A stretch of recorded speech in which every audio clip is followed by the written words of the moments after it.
of the Prophet. So to say that covering the head is not a part of Muslim identity is totally wrong. The beard is a part of the Muslim identity. Wearing the cap, or at least covering the head, whether with a scarf or with a gatra like the Arabs do. But sir, what about what Shahrukh said? And I know a lot of my friends say this, that and all of us, no matter what faith we come in, we interpret our faith differently. We take away some things, we don't do some things. Does that make us any less of Hindus, Muslims, Christians? No, as I said, that Muslim is a person who submits will to God. So you cannot say a liberal Muslim or a moderate Muslim. You can say a practicing Muslim or partly practicing or non-practicing. That's more correct. You know, and to understand Islam, don't look at the Muslim, don't look at me. Go to the scriptures. That is the reason I give talks on Islam and comparative religion. But so as far as the stereotype is concerned, Kabir, so I find that a too narrow a definition of Islam. I personally reject all rituals. But Islam is part of my culture and my ethos. I'm as proud a Muslim as anybody else on this podium. But I don't have to wear it on my sleeve, and I think that's too narrow a definition of Islam. I'd like to make a point. Yeah. They talked about people being stereotyped because of the beard and the cap and the hijab. Then we should say that all Sikhs are stereotyped. Anyone who wears a turban and wears a beard. It's not the same, though. It's not the It's same, not the same. but what has happened, I'll tell you, in fact, India has become, in a strange sense, more liberal, because when Yusuf Khan entered the film industry and adopted the name of Dilip Kumar, that was a time when the whole of India was pretty prejudiced against Muslims, let me tell you. And Meena Kumari, who was she? She was also a Muslim. Why were all the names? Shahrukh is an amazing example of a Muslim who is now the Badshah of Bollywood with a Muslim name. He didn't have to change his name. So something has happened. Would you have ever changed your name? To Akshay Kumar, yes. I would never change my name. But now the reverse is happening, Barkha. I know of boys who come from small towns, want to become actors. They change their name to Khan because they think that's the badge of honor. That's the way to go. Barometer of success. No, it's Khan or Kapoor. Sorry, Najib? But Dilip Kumar has now become Allah Rakha Rahman. Yeah. That's the change. But now he's no longer a star. Yeah, Shahrukh, you want to make a point, and then Soha and Madani. Yeah, I just want to say one thing. But, you know, I just want to know very clearly, and I'm a Muslim, and I want to know: is it more important for me to look Muslim and see Muslim, or to feel Muslim? I fully respect the scriptures. I fully respect all the hadiths. I have read the Quran in my own way, in Arabic and in English. But I think its time has come, and this genuinely is an appeal, that it is more important to feel Muslim, to feel Hindu, than to look it. And if you do, if you do, it's absolutely cool.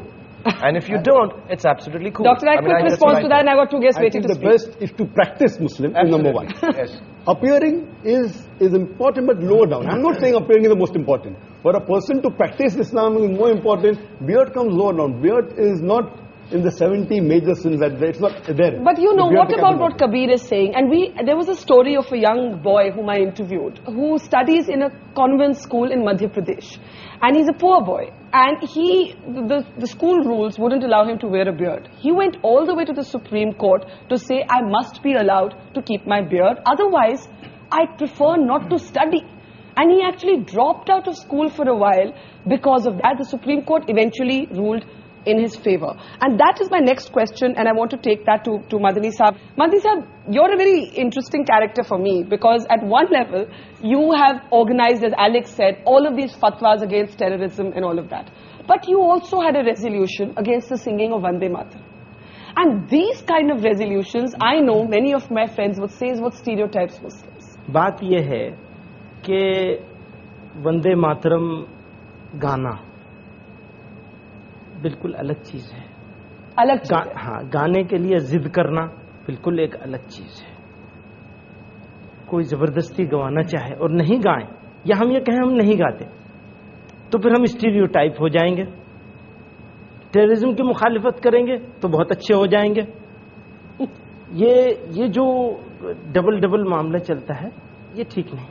अभी मेरे दाढ़ी नहीं हो और कुर्ता पैजामा नहीं हो, ये भी जो पगड़ी से तो लोग बहुत डरते हैं ना, कहते हैं ये तो एक बच्चा एयरपोर्ट पे कहता है मदनी साहब मामा मामा देखो बिन लादेन जा रहा है ना।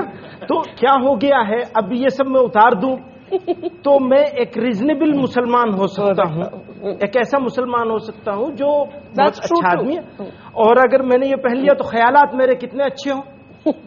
ख्यालात, नजरियात, आइडियोलॉजी, ये है बेसिक चीज, या बेसिक चीज हमारी दिखने वाली चीज है। That's the reverse stereotype, that the moment you see the beard and the skull cap, it's got to be a fundamentalist. Question, I want to get Soha in. She's been listening very patiently all this while. Soha, as somebody who's grown up in a sense in a house of mixed religion, for you, in a sense, do you feel that public gaze? Do you feel, you know, many people have questioned my labeling of, or my looking for the moderate Muslim. Yet there are others who say that we don't hear enough moderate voices. We either hear the religious voices, or we hear the non-believing. Because I don't think anybody is really interested in what the moderate Muslim has to say, because it's not very interesting. It's sort of boring. We're represented by extremists who have violent opinions, perhaps. I'm talking about vandals. And I think maybe also more recently, I was asking my mother when I was asked to come on this show. I said, in your time, when you married my father, and you had an interreligious marriage, which presumably at that time, 40 years ago, was more controversial than it is today. Were you ever asked to defend your identity, to defend your choice of religion, what it means to be Hindu or Muslim, the way that we are today? And she said, no, not at all. It was a no-comment issue. You just said no comment and you moved on in life. Over the past, maybe ever since I've been in cinema, certainly, it's an issue. And there is...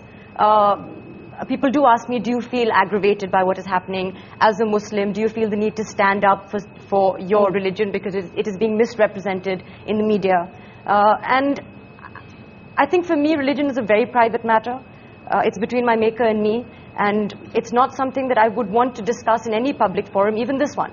We should be talking about an Indian identity as opposed to a Muslim identity, I think. Okay, I'm going to take that as my cue to take a break. But is it, as I said to Alec earlier, is it that simple? Is there also a sort of denial within the community? Is the secular debate caught up in a certain amount of dishonesty? And there's also the reverse stereotype. We'll take a quick break and then we'll take the questions that I'm sure a lot of people have here that's coming up after the break.